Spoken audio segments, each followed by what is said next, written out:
Hello everyone. Exams are right around the corner and feeling that last minute panic. Don't worry.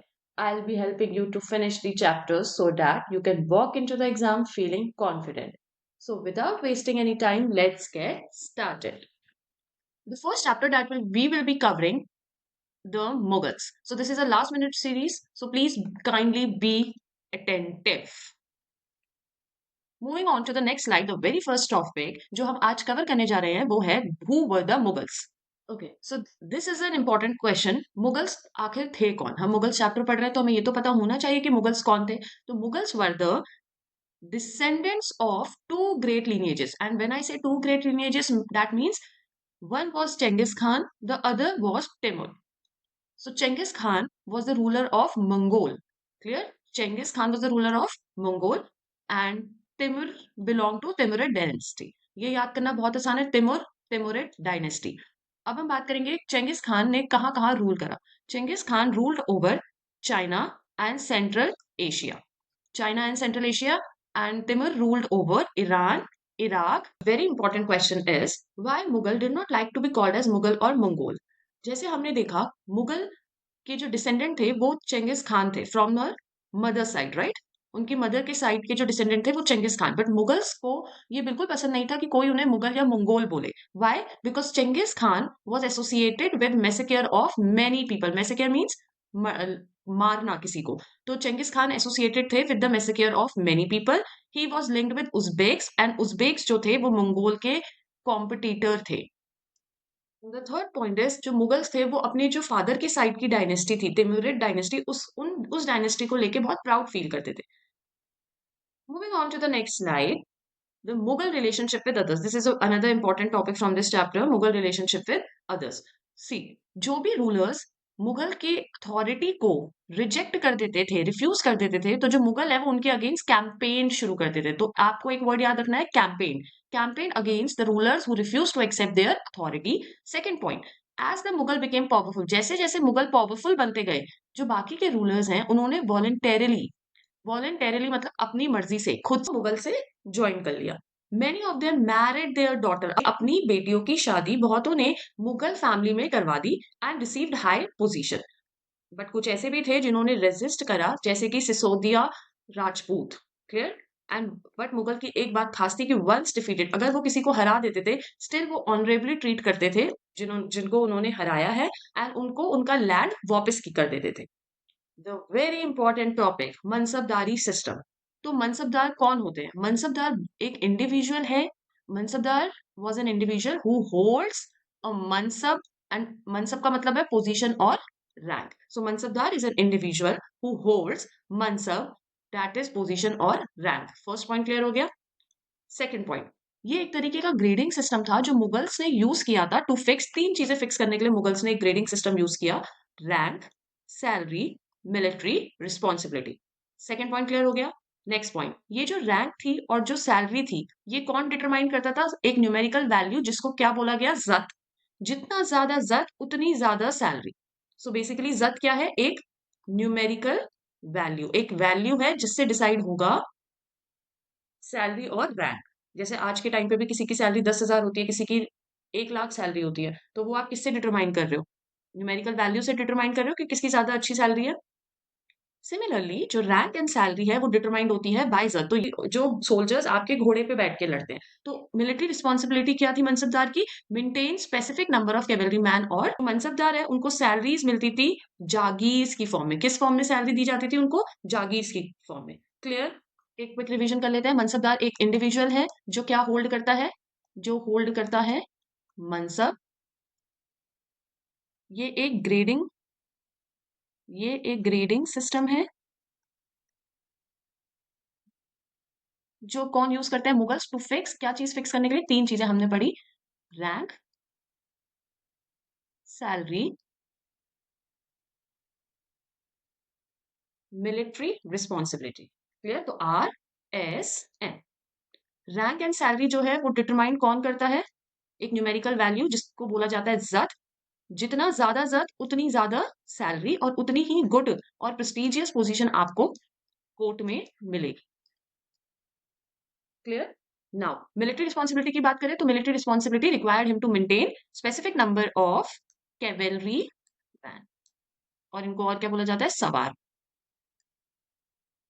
I hope आपको ये मनसबदारी system काफी अच्छे से समझ आया होगा। Now moving on to the relationship with mansabdar and jagirs. See, हमने अभी ये चीज पढ़ी कि मनसबदार को जो उनकी सैलरी मिलती है वो एक रेवेन्यू असाइनमेंट, जिसको हम बोलते हैं जागीर की फॉर्म में मिलती है। और ये जो जागीर होती है, इस जागीर में for example this is a jagir जो इस मनसबदार को मिल गई। बट ये जो जागीर होती है, ये इस जागीर में रिजाइड नहीं करते और ना ही इस जागीर को एडमिनिस्टर करते हैं। So they did not actually reside in or administer their jagirs, but they only had the right to the revenue of their assignment. इस जागीर से जो भी रेवेन्यू आएगा, ये सब कलेक्ट होगा बाय देयर सर्वेंट्स। तो बेसिकली इनका जो राइट है, इस जागीर से अगर कोई रेवेन्यू जनरेट होता है तो वो रेवेन्यू मनसबदार का उस पर राइट होगा। क्लियर? बट ये यहाँ पे ना रहते हैं ना इस एरिया को एडमिनिस्टर करते हैं। क्लियर? आई होप आपको ये स्लाइड समझ आ रही होगी। मैं जितना सिंप्लीफाई करके आपको ये समझा सकती हूँ मैं कोशिश कर रही हूँ। Now we will talk about zamindar. Zamindar कौन थे? हु वर द जमींदार? सो बेसिकली ये आपके पीजेंट हैं, ये आपके मुगल हैं, मुगल किंग यहाँ पे आपके हैं, और यहाँ बीच में होते हैं जमींदार। तो जो इंसान जो भी बीच में होता है उसको क्या बोलते हैं? इंटरमीडिएटरी, दो लोगों के बीच में है। सो बेसिकली जमींदार हेडमैन है और लोकल चीफ है। बेसिकली विलेज के जो हेड होते हैं वो जमींदार हैं। इनका काम है ये कलेक्ट करते हैं tax from peasants and then they gave it to Mughals. तो they collected the tax from peasants and gave it to Mughal. I hope आपको पहले 3 पॉइंट क्लियर हो गए होंगे। इनके पास जो पार होती है वो बहुत होती है। सो दे एक्सरसाइज्ड अ ग्रेट पार और influence. So they have great power और इन्फ्लुएंस। नाउ नेक्स्ट जो मुगल एडमिनिस्ट्रेटर है, अगर वो उन जमींदार को एक्सप्लॉइट करते हैं तो फिर which drive them to rebellion. So moving on to the next slide, now we will talk about Abul Fazl and Akbarnama. So Abul Fazl जो थे वो अकबर के फ्रेंड था। Abul Fazl was a friend of Akbar. So Akbar ordered Abul Fazl कि आप मेरे रूल के ऊपर 3 वॉल्यूम बुक लिखें। So Abul Fazl wrote a 3 volume history of Akbar's rule, जिसका नाम उन्होंने अकबर नामा रखा। Now the first volume that dealt with Akbar ancestors, the second volume events of Akbar rule, and the third volume was N.A. Akbari.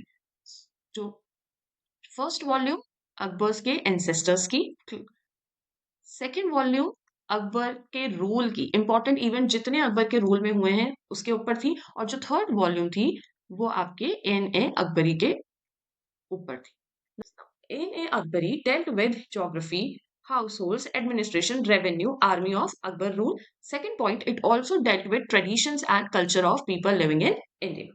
So Abul फजल ने 3 volume of history लिखी अकबरनामा, जिसका नाम रखा Akbarnama. First volume dealt with Akbar's ancestry, second volume dealt with important events of Akbar rule, and third was N.A. Akbari. आपको ये याद रखने होंगे कि N.A. अकबरी में क्या क्या चीजें थी। Geography, house hold, administration, revenue, army, tradition and culture of people living in India, ये सब N.A. अकबरी में था। And this is an important question. Another important question, revenue system by Todramal. Who was Todramal? First point, Todramal was the revenue minister. Akbar's के court में revenue minister थे Todarmal. Now so before getting into this slide, हम पहले इसकी explanation देखेंगे।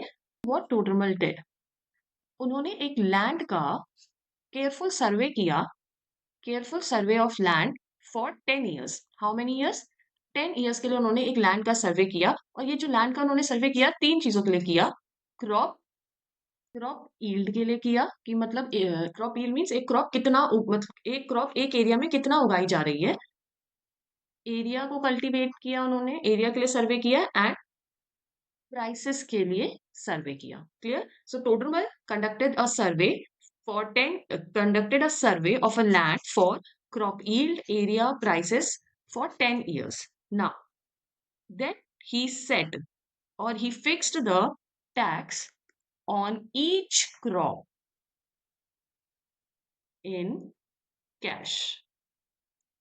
Then he set the tax on each crop in cash. For example, ये एक area है, तो ये हो सकता है फॉर एग्जाम्पल हम इंडिया की बात करते हैं तो ये आपका नॉर्थ का जो एरिया है गंगा प्लेन्स वाला, ये बहुत फर्टाइल एरिया है, राइट? तो यहाँ पे बहुत अच्छे क्रॉप्स आप उगा सकते हो रेदर देन आप राजस्थान गुजरात जो एरिड एरिया है वहां की बात करेंगे। सो हम ये तो नहीं कर सकते ना कि जो अ, एक क्रॉप है फॉर एग्जांपल एक्स क्रॉप, तो वो इस एरिया में बहुत उगाई जा रही है ना, वो ग्रो कर रहे हैं, उसका 20% टैक्स में जा रहा है। बट यहाँ पे जो क्रॉप है वो उतने अच्छे से नहीं ग्रो कर पा रहे बिकॉज रीजन क्या है, एरिड रीजन है, सूखापन यहाँ पे ज्यादा है। तो क्या हम ये कर सकते हैं कि 20% टैक्स यहाँ पे भी दो आप, और जो लोग यहाँ उगा रहे हैं वो भी दे। जो यहाँ क्रॉप्स उगा रहे हैं वो एक बार के लिए 20% इजीली दे सकते हैं, बट जो यहाँ उगा रहे हैं क्या वो उनके लिए पॉसिबल है 20% टैक्स देना? ऑब्वियसली नहीं। सो टोटल ने एक टैक्स फिक्स करा on each crop in cash, तो tax fixed on each crop in cash. Clear? Now this, ये एक राज्य है, इसमें बहुत सारी प्रोविंस होंगी। क्लियर? सो ईच प्रोविंस, हर एक प्रोविंस में उन्होंने रेवेन्यू सर्कल्स, हर एक प्रोविंस को उन्होंने रेवेन्यू सर्कल्स में डिवाइड कर दिया। प्रोविंस को उन्होंने किस में डिवाइड कर दिया? रेवेन्यू सर्कल्स में। तो was province was divided into revenue circles. Clear? And each revenue circle has their own revenue rates for different crop. हर एक क्रॉप के लिए अलग रेवेन्यू रेट। क्लियर? सो एक province divided into revenue circles, ये revenue circles हैं, and हर एक revenue circles का अपना रेवेन्यू रेट है for different crop. Clear? First point, Todarmal was a revenue minister. Second point, he did a careful survey, किन चीजों के लिए? Crop yield, prices, area cultivated, कितने सालों के लिए? For 10-year period. Third point, the tax was fixed on each crop, T C C, tax was fixed on each crop in cash. Each province, हर एक प्रोविंस को उन्होंने किसमें divide किया? Each province was divided into revenue circles which has their own individual rate for different crops. Clear? Now this system is known as ज़ब्त। इस system को क्या बोला गया? ज़ब्त। एंड ये उसी एरिया में प्रेवलेंट है जहां पे आप लैंड का सर्वे कर सकते हैं, क्योंकि जहां जिस एरिया में लैंड का सर्वे ही नहीं हो सकता वहां तो ये पॉसिबल ही नहीं है। तो ये उसी एरिया में प्रेवलेंट है जहां पे Mughal administrator could survey the land. Clear? Thank you so much for your time and attention. I hope आपको ये लेक्चर समझ आया होगा, इसमें सारे इंपॉर्टेंट क्वेश्चंस हैं। एंड अगर आपको ऐसे ही क्वेश्चंस और चाहिए तो प्लीज कमेंट सेक्शन में जरूर बताइएगा, सो दैट हम 1 मार्क का क्वेश्चन लेकर आ सके। Thank you.